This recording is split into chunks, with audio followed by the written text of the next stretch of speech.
Mirë se erdhe në botën ku askush nuk është i pafajshëm. Sekrete shqiptare, vendi ku rrëfimet më të thella, më të ndaluara dhe më të pathëna të shqiptarëve marrin zë. Na bëni subscribe për histori të ndryshme.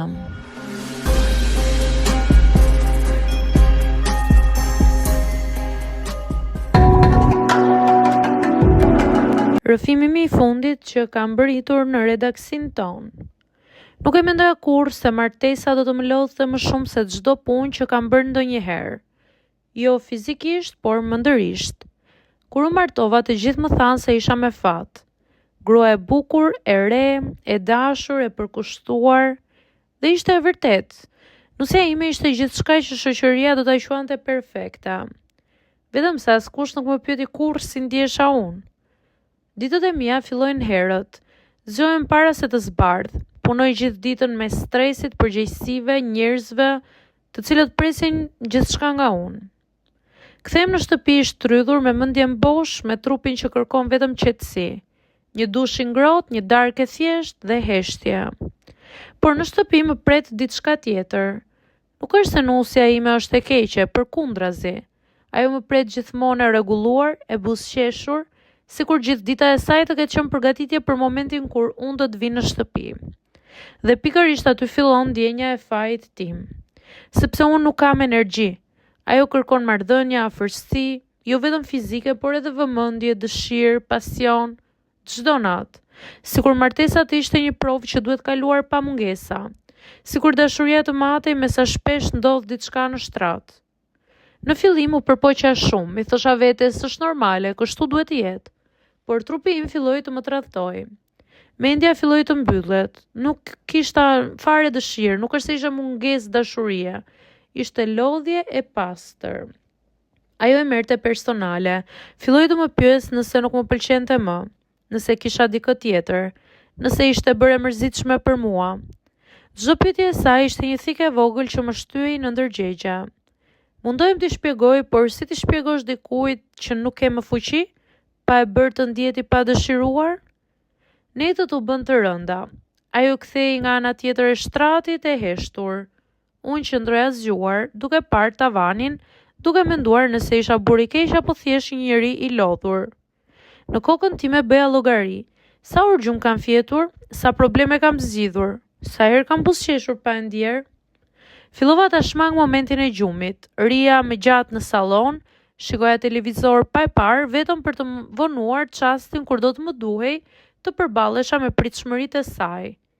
Një natë ajo shpërtheu. Më tha se nuk ishte martuar për të jetuar si shoqe dhome. Ajo ndihej e refuzuar. Ishte ende e re dhe kishte nevoja.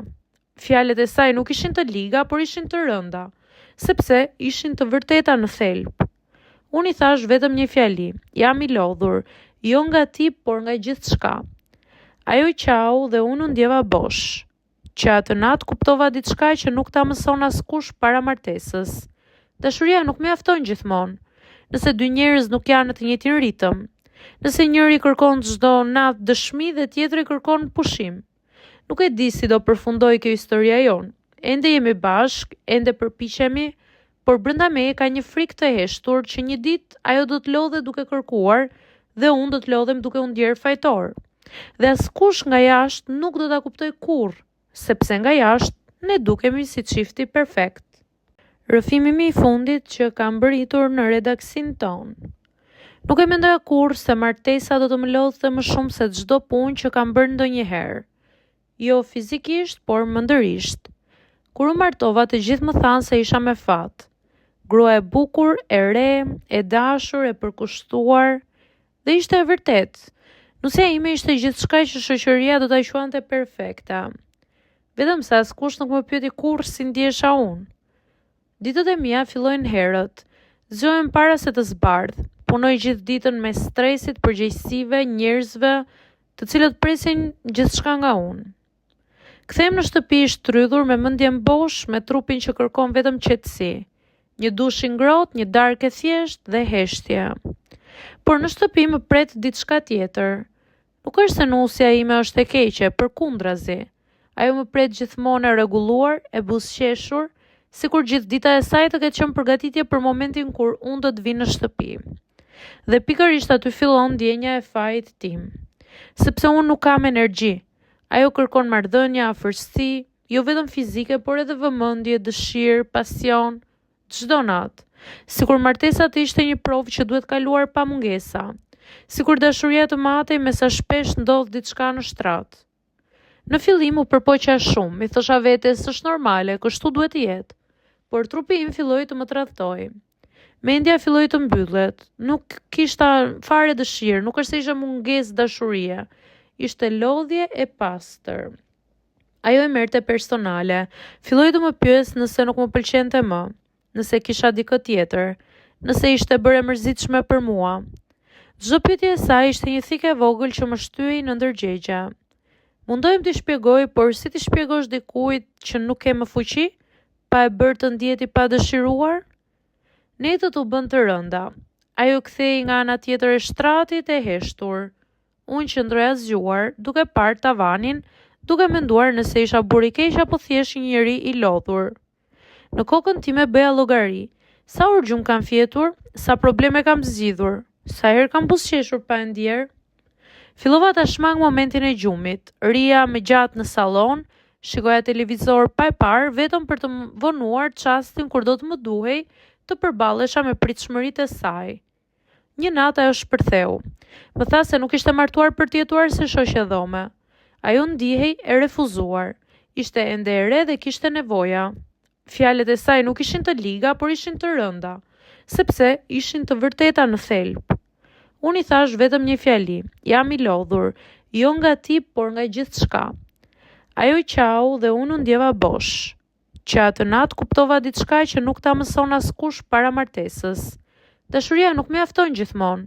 Nëse dy njerëz nuk janë në të njëjtin ritëm, nëse njëri kërkon çdo natë dëshmi dhe tjetri kërkon pushim. Nuk e di si do përfundoj kjo historia jonë. Ende jemi bashk, ende përpiqemi, por brenda meje ka një frikë të heshtur që një ditë ajo do të lodhe duke kërkuar dhe unë do të lodhem duke u ndier fajtor. Dhe askush nga jashtë nuk do ta kuptoj kurrë, sepse nga jashtë ne dukemi si çifti perfekt. Rrëfimi i fundit që kam bërritur në redaksin ton. Nuk e mendoja kurrë se martesa do të më lodhte më shumë se çdo punë që kam bërë ndonjëherë. Jo fizikisht, por mendërisht. Kur u martova, të gjithë më thanë se isha me fat. Grua e bukur, e re, e dashur, e përkushtuar, dhe ishte e vërtet. Nusja ime ishte gjithçka që shoqëria do ta quante perfekta. Vetëm se askush nuk më pyeti kurrë si ndjesha unë. Ditët e mia fillojnë herët. Zgjohem para se të zbardh. Punoj gjithë ditën me stresit, përgjegjësive, njerëzve, të cilët presin gjithçka nga unë. Kthehem në shtëpi i shtrydhur me mendjen bosh, me trupin që kërkon vetëm qetësi. Një dush i ngrohtë, një darkë e thjeshtë dhe heshtje. Por në shtëpi më pret diçka tjetër. Nuk është se nusja ime është e keqe, përkundrazi. Ajo më pret gjithmonë e rregulluar, e buzëqeshur, sikur gjithë dita e saj të ketë qenë përgatitje për momentin kur unë do të vi në shtëpi. Dhe pikërisht aty fillon ndjenja e fajit tim. Sepse unë nuk kam energji. Ajo kërkon marrëdhënie, afërsi, jo vetëm fizike, por edhe vëmendje, dëshirë, pasion, çdo natë. Sikur martesa të ishte një provë që duhet kaluar pa mungesa. Sikur dashuria të matej me sa shpesh ndodh diçka në shtrat. Në fillim u përpoqja shumë, i thosha vetes s'është normale, kështu duhet të jetë. Por trupi im filloi të më tradhtoi. Mendja filloi të mbyllet, nuk kishta fare dëshirë, nuk është se isha mungesë dashurie. Ishte lodhje e pastër. Ajo e merrte personale, filloi të më pyes nëse nuk më pëlqente më, nëse kisha dikë tjetër,